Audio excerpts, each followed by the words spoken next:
What has two claw hands and is the first college professor in history to post a Lego animated video lecture? This guy right here. It's time for marketing management. In this episode, I'll break down some social media strategies I researched and tested. Not surprisingly, lots of the things I found are consistent with everything else we talk about in marketing. Tons of people out there want to know, how do I get more followers? I spent a couple of weeks figuring this out on Instagram specifically. Then I statistically analyzed the results. Thing number one is your goal. Why are you doing what you're doing? Are you trying to become an influencer? Do you want to connect other people? Are you there to find inspirations and ideas? My goal is to find and connect a large number of people with skill sets needed to produce a high-quality, feature-length animated film done 100% by amateurs. Ambitious? Sure. Doable? I think so, or I wouldn't be pursuing it. Thing number two is to consider the various goals of other people on social media. Similar to David McClelland's work, most people have one or more of three needs that manifest on social media. The need for affiliation, the need for achievement, and the need for power or influence. We can use these as a basis for how people behave on social media, who they follow, and who they follow back. In my early going, mostly local people followed and engaged with me, because I would do local issues and locations, and people knew me and thought what I was doing was kind of cute. Now, once I expanded to broader, larger scale trends, not much actually changed. The changing content didn't suddenly bring me more followers, though it was clear from the analytics that I was reaching a far broader audience. Note, broader does not necessarily mean better, and the algorithms need data to figure out who best to target with your posts. With only a couple hundred followers that are following tons of stuff that isn't related to your posts, the algorithm doesn't know what to do, so it just takes a stab in the dark. To make matters worse, the algorithm recommends me to others similar to my followers. Early on, I was following local people to foster those relationships. However, because none of them had anything to do with Lego animation, the algorithm would suggest new followers that had, you guessed it, nothing to do with Lego animation. This is where following others becomes critical. Following others does several important things. As I was just noting, it helps establish an association for the algorithm. You want to follow people in your area of interest, in your niche. This is the whole concept of meaning something to someone or you'll mean nothing to everyone. This follows from romancing the brand of win something. My content is pretty specific, but it needs to be in order to connect with the right audience.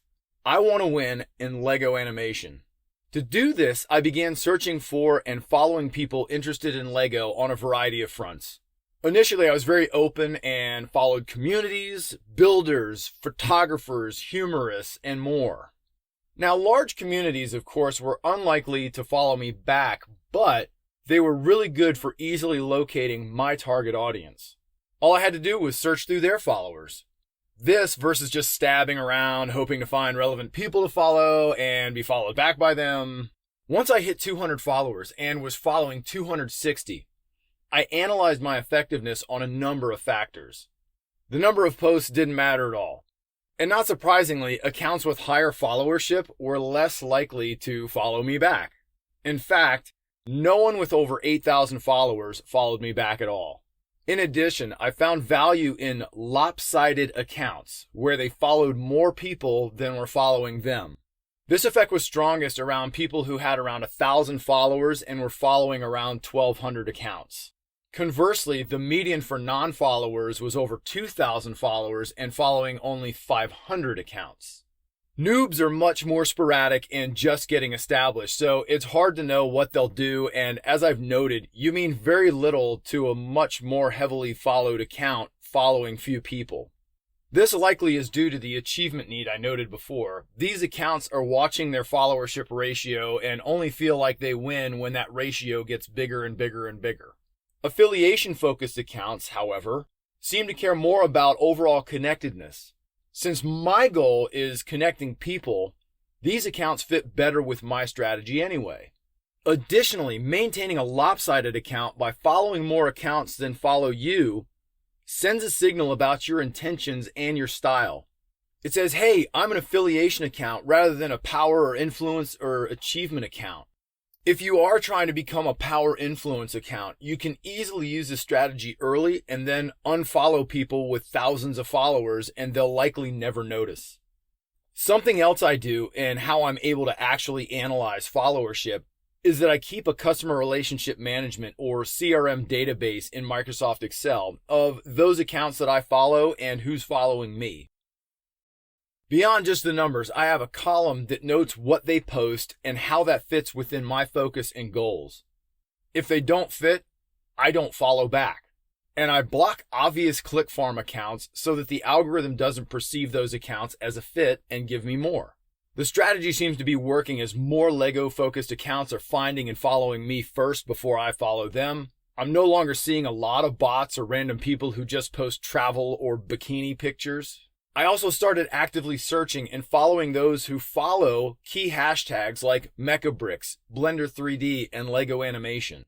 Liking, commenting, and sharing are other well-known components of growing your follower base. This follows from the principle of reciprocation that we talked about in professional selling. Liking is pretty easy, but I don't do it willy-nilly. I look for things I actually like. If I can't find something, it's probably not a good account for me to connect with. Because it's easy, it's also not as effective as commenting. Liking also helps the algorithm determine your brand or your fit. Commenting takes more work and is much more personal and thus more likely to create engagement and followership. When commenting, I try to be specific about the things I like in a post, such as the lighting or creativity, and point out a particular aspect I paid attention to. This goes along with the concept from Romancing the Brand of making people feel special, and also, not surprisingly, the concept of liking from Sales Management. Be authentic and be sincere. Tapping the like button on other people's thought-out posts, not just a laugh emoji, is a modest level of sincerity, and it can quickly and easily let others know you exist. Remember back to putting people into the top of the marketing funnel by generating awareness. This is not a primary strategy, but while you're commenting, you may as well perform a couple of extra simple clicks to generate some awareness. Reposting and sharing is a next level of commitment to someone else. It indicates to that account that there is a much greater level of fit because you are willing to put their content on your page. There are lots of accounts out there that only repost the curated works of others, and these work great. These are the accounts I noted before that I use to find the original Lego artists. These tend to be heavily follower lopsided, influence-focused accounts. Content and context are, of course, incredibly important if you recall back to meeting memorably and romancing the brand. Content needs to be creative. It needs to be memorable, impactful, unique, and entertaining. As with any marketing funnel, we want customers to engage at deeper levels and seek out a relationship with us. To do this, we once again emphasize storytelling and seek to leverage virality. But what leads to virality? According to the book Contagious by Jonah Berger, there are 6 principles of contagion. The first to mention is being public, which social media is of course well endowed with. This aids in the concept of social proof, wherein others behave similarly to those they observe as being normative. Reach, followership, and engagement are your extent of being public. The second one is storytelling. We win when consumers can't tell the story without our message being critical to their narrative. I focus on some humor and mashing up of unexpected things like steampunk and Dr. Seuss and Deadpool and business education. These showcase who I am and what I do. I also continue to hit some local notes that might inspire spread, like the post about the Generals' march toward a national championship in soccer. That's football for the rest of the world. Having and being able to share these stories leads to the third thing, which is social currency. This is similar to social cachet from Romancing the Brand, but this is more than just identification. Offer people something that gives them power to affect other people, to make them look smart or like insiders in the know, and they'll use it for the benefit of their self-identity and their self-esteem. We can leverage remarkability like mystery or controversy or game mechanics to inspire spread, whatever is consistent with your brand that gets people talking. I've had more than a few people be in complete awe of what I can produce and ask how I do it. Imparting this knowledge to them gives the same sort of power to create awe. This is exactly how my brother-in-law got started training people in balayage. He could do something others didn't know how to do. That thing could make them better and more capable. Which leads me to the fourth thing, practical value. People will often spread useful information, which is why there are an enormous amount of how-to and other informative videos, blogs, and the like online. Saving money with a deal or the illusion of a deal. Making virality itself valuable. The concept of the more people that do something, the better it is for everyone. Ryan Whedon shows people how to make more money and be empowered. I'm trying to show certain types of people how to achieve something they didn't think possible. This is a key part of my strategy that I'm currently vetting out. As in the hook model, the fifth thing is triggers. Messages should be designed in ways that cause the environment around a consumer to trigger the message. Catchy tunes or phrases help with this, such as Bud Light's "What's Up" or "Dilly Dilly" campaign.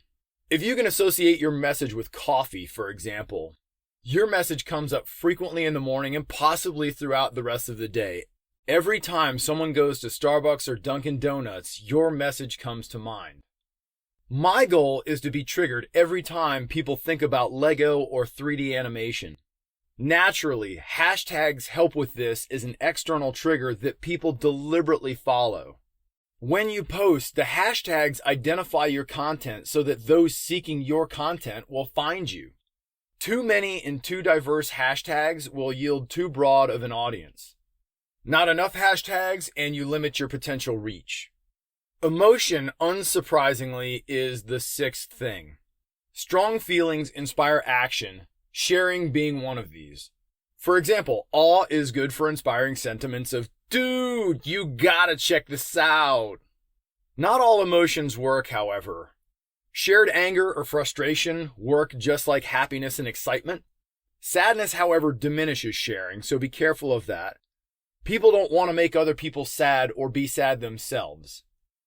If possible, find people when they're already in states of positive arousal. These are the ties we try to make with movies, TV shows, or linking ads with social content. I do the same. As I noted, much of my content is meant to leverage awe, inspiration, and humor around social contexts.